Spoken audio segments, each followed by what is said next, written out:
آج کے پروگرام میں آپ کو دینے کی کوشش کرتے ہیں۔ حضرت عیسیٰ علیہ السلام کی والدہ ماجدہ حضرت مریم رضی اللہ تعالی عنہا کے والد کا نام عمران اور ماں کا نام حنا تھا۔ جب بی بی مریم اپنی ماں کے شکم میں تھی، پیٹ میں تھی، اس وقت ان کی ماں نے یہ منت مان لی تھی کہ جو بچہ پیدا ہوگا اس کو بیت المقدس کی خدمت کے لیے آزاد کر دوں گی۔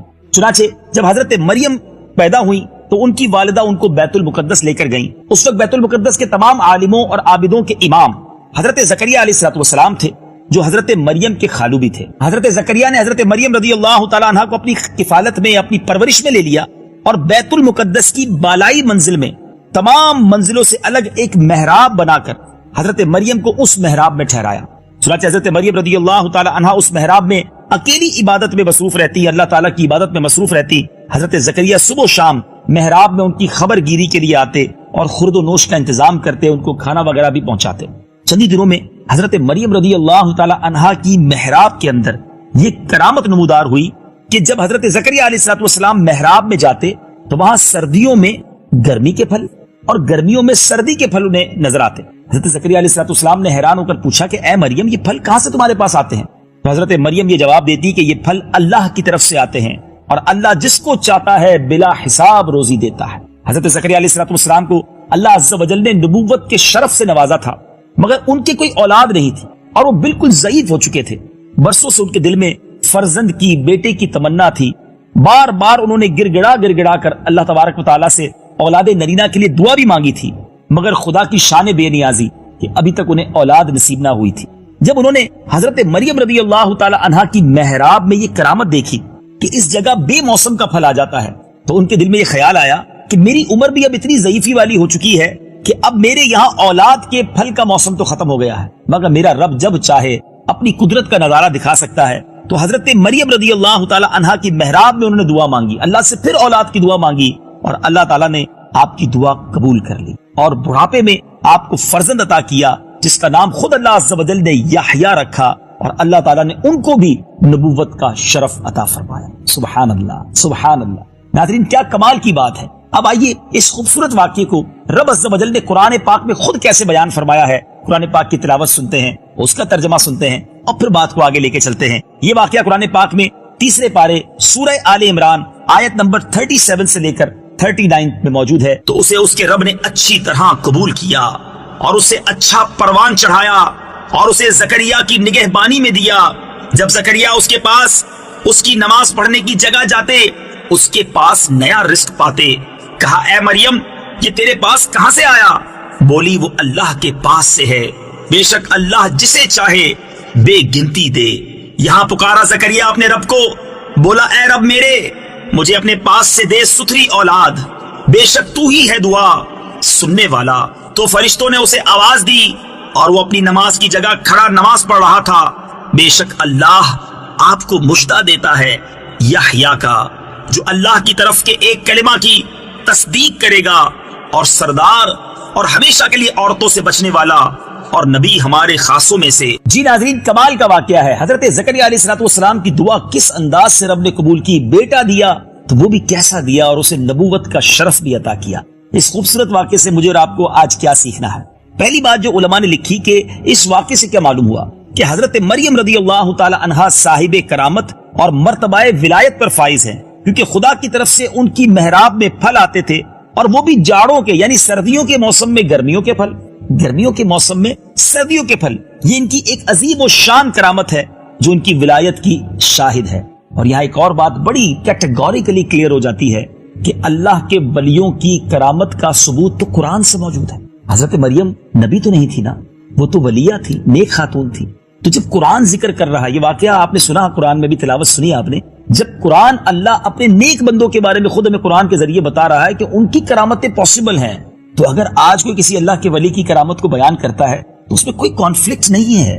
کرامت کا ثبوت تو قرآن سے موجود ہے نا ناظرین۔ اور اسی طرح ایک اور بڑا خوبصورت واقعہ آپ نے سنا ہوگا کہ حضرت سلیمان علیہ السلام جب ملکہ بلقیس کا تخت لانا چاہتے تھے تو ملک شام سے یعنی مصر سے وہ بہت دور تھا، ہنڈریڈز مائلز دور تھا اور بہت بڑا تخت تھا، مگر قرآن کہتا ہے نا کہ آپ کے ساتھ بیٹھے ہوئے ایک ایسا شخص جس کے پاس کتاب کا علم تھا، ان کے بارے میں بتایا جاتا ہے ان کا نام آصف بن برخیہ تھا، اور انہوں نے کہا تھا کہ حضور میں آپ کے پلک جھپکنے سے پہلے وہ تخت یہاں لا سکتا ہوں، اور ایسا ہی ہوا۔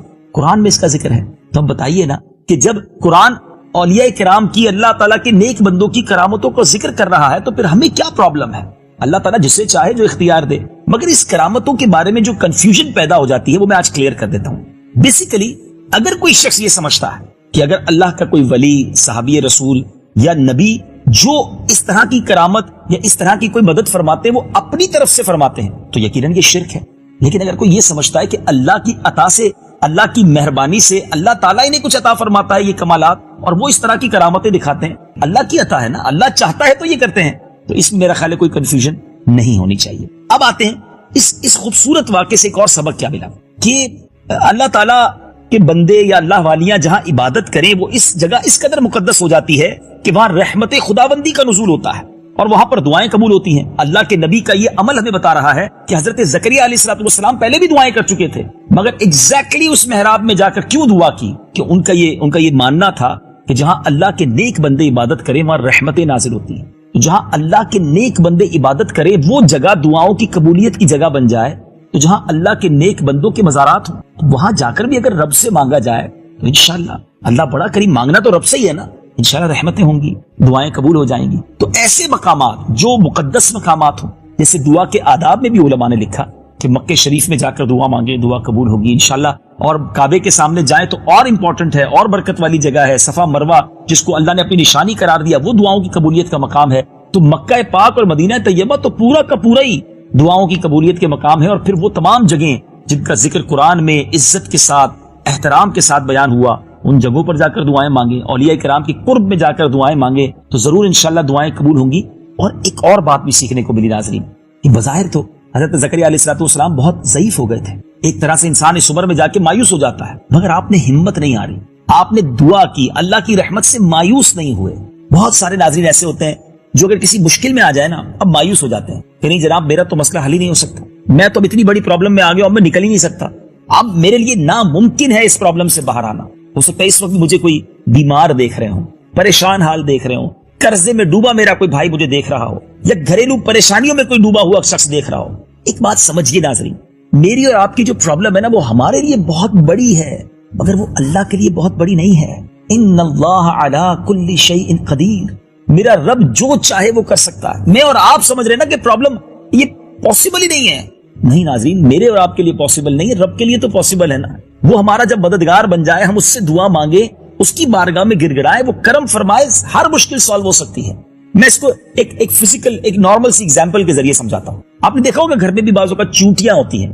اگر کوئی چونٹی سفر کر رہی ہے، جا رہی ہے، اور آپ اس کے آگے ایک سیب رکھ دیں، اس چونٹی کے ساتھ کیا ہوگا؟ وہ تو رک جائے گی، اس کو تو ایک بہت بڑا پہاڑ سامنے نظر آئے گا، وہ سیب کو ہٹا بھی نہیں سکے گی اور وہ سمجھے گی کہ ابھی راستہ بلاک ہو گیا ہے. ایسا ہی ہے نا.